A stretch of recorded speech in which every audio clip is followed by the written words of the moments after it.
Hello guys, Snakey here, and welcome to Call of Duty Zombies Explained, from noob to pro. In this series, I'll be talking about the zombies side of Black Ops 2 and Black Ops 3, and we'll be learning about the maps, what you can do in the maps, and also guides on how to reach higher rounds or completing Easter eggs on certain maps. Now, why would I do this when the map's already been out for ages? Because the zombies community grows for each day that goes, and I believe that new players should have some easy good guides and strategies to follow. Anything else? No? Alright, let's jump straight into it. Episode 1. The beginning. So, for this episode we're gonna go way back in time, until the end of the game Call of Duty World at War campaign. Now, when you completed the campaign in that game, you got to the secret level where you could play and fend off zombies and in this really weird kind of place. And that's where it all started, and today we are in Black Ops 3. I think it's maybe 8 or 9 years later, and the story might have come to its end really soon. So that's pretty big right there. More about the story later, but now let's talk about the important things. What got introduced to us in the very first zombies map that we should know. So basically, the things I should say that we got introduced to in the first map that still stands is the wall weapons. Now this is weapons you can buy from the wall with the points you get from killing zombies. And now the zombies get stronger for each round that goes. Basically, you need better weapons to kill them, and so you have the wall weapons that you can buy for a couple of points. We also were introduced to the magic box. Now, the magic box is also a source of weapons, but it's more like a gamble when you use the box. You can get something really good, or you can get something really bad. It depends on how much luck you have, basically. Now we go into the next map called Verrucht, and that's when we get introduced to the perks. Now, there are these Perk-a-Cola machines around the map that you can use to buy perks that will help you survive longer fending off the zombies. And now, basically, I'm just gonna go through all the perks that we have today. So, we're gonna start with the most used perk called Quick Revive. Now, Quick Revive costs 500 points in solo and 1500 points in co-op or multiplayer, and basically what this perk does is it allows you to revive your teammates quicker if you're playing co-op, and if you're playing solo, when the zombies hit you too much that you go down, you will get revived and you will stay up, and you can use this perk 3 times in solo and it will save your ass. Now, the second perk that I want to talk about is Juggernog Soda. Now, Juggernog Soda is a perk that gives you more HP. So that means you can take more hits before you go down. So without Juggernog in Black Ops 2, you could take 2 hits before you went down, and now when you use that, I think you can take 4 hits. In Black Ops 3, it's 3 hits without and 6 hits with. So that's pretty cool. Now, the next perk is Speed Cola, also known as Sleight of Hand Soda, but in the game it's called Speed Cola.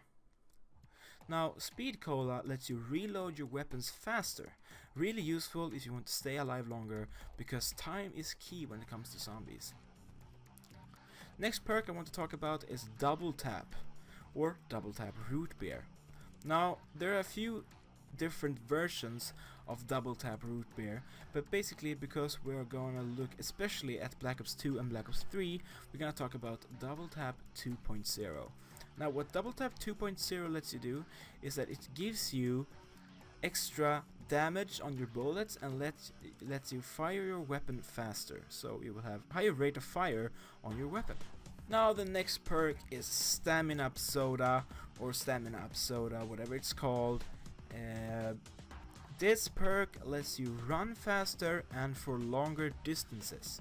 Really useful in bigger maps like Origins, the last map of the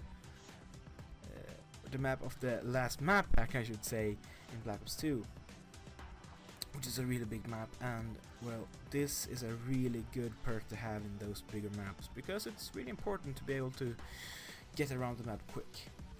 So the next perk I'm gonna be talking about is Mule Kick. Now what Mule Kick lets you do is to carry 3 weapons instead of only 2. Well, that basically tells everything about that perk. Now the next perk I'm gonna talk about is PhD Flopper. Now what PhD Flopper does, it removes the explosion damage you can take. So you can throw grenades, Semtexes, you can fire the ray gun at the ground around you, you will never get harmed because it removes the explosion damage. Now the next perk I'm gonna be talking about is Electric Sherry. Now Electric Sherry, it works like this. So when you reload your gun, it will throw out a burst of electricity around you, electrifying close zombies, and could in many cases save your ass. Now the next perk is Deadshot Daiquiri, and I don't know that much of this perk because I have never actually used it, but I think that if you're playing on console, it auto aims on the zombie's head instead of the chest, and also gives you 15% more headshot damage basically. Now the next perk is Tombstone Soda. Now Tombstone Soda, I think it was in Town and Transit, if I'm not wrong, we had this perk, and what it lets you do is that you would take the perk, and then if the zombies hit you so that you died, you could choose to end your life before someone revived you, and then pick up a tombstone in the next round, and you would have all your perks and guns that you had when you lost. So now the next perk is Vulture Aid. Now Vulture Aid was introduced in Buried and actually is the only map that has this perk as of this moment. Vulture Aid is a kind of weird perk if you ask me, because it doesn't do that much. It spawns, when you kill zombies, it spawns like money bags and ammo bags at the ground that you can pick up. And if you kill zombies that are infected with a green mist, you can then stand in the mist without being seen by zombies. So now, if I haven't missed any, that was all of the perks. Now, the next thing I want to talk about is the Pack-a-Punch. So, the Pack-a-Punch is basically a machine that lets you put in your gun for 5,000 points and get it back worth a lot more than that. It just upgrades the gun and you can shoot it like a pro. Now the gun gets really much stronger and it's just amazing. So that's what that is. I don't know when they introduced that to us, but it's pretty nice. There aren't much more things to talk about. Only thing I want to mention is that wall weapons, well, I talked about that in the beginning, but there are also wall melee weapons. So you have the knife normally, but if you buy perhaps the Bowie knife or the Galvanuckles, you get a different kind of melee weapon that could damage the zombies more. So basically the Bowie knife is a 1 knife kill up to round 11, and I'm not sure about the Galvanuckles, but I think it's something like the same. Maybe it's even higher because that costs double the much. That's 6,000 actually. So that was the first episode of this series, and in the next episode I'll be talking about some of the maps, or actually only one of the maps, but we'll start going through the maps then, and hopefully you will learn something from it.